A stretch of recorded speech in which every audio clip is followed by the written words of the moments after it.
Really, what a first season in charge, promotion, champions. You couldn't have asked for much more than that, could you really?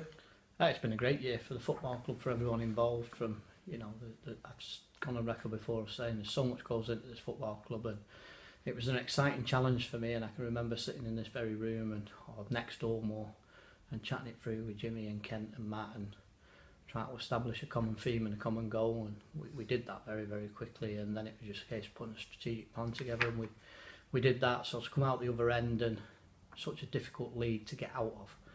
I won't say it's the hardest league to win, because to win any league you've got to finish top. But it's certainly a very difficult league to get out of, because there's just one promotion place.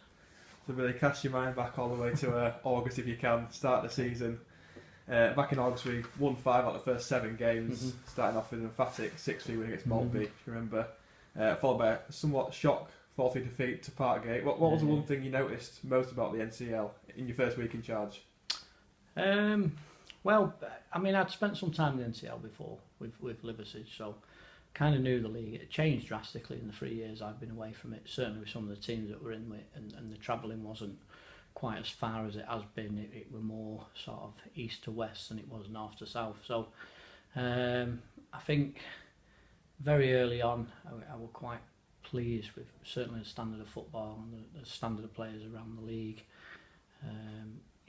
Us as a side, I thought we got off to a great start in the initial for the first game, and then but knew early on that we weren't quite firing on all cylinders, because I think in our first game against Maltby we conceded 3 goals that I thought were a little bit sloppy, and then that became even more evident on the sort of Tuesday night when we played against Parkgate. And I can remember thinking after that game that we would get it right and we would be good enough. It would just take a little bit of time.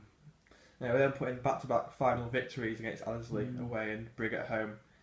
George Conway scored 2 goals of the season, 40-yard volley at Addersley, and then his beautiful little chip against Brig. Which is your favourite of them 2 goals?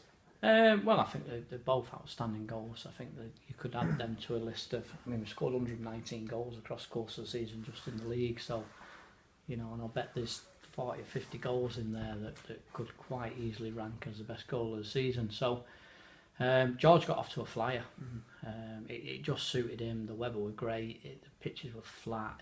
The ball was running well, and it was just right up his street. And he got off to a flyer. He's a fit lad. He keeps himself in shape. So, where some players were finding the way and took a little bit longer to get going, George certainly started the season firing on all cylinders.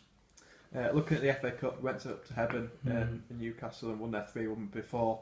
Losing at home to Cone, who incidentally have been promoted from the North West counties this season.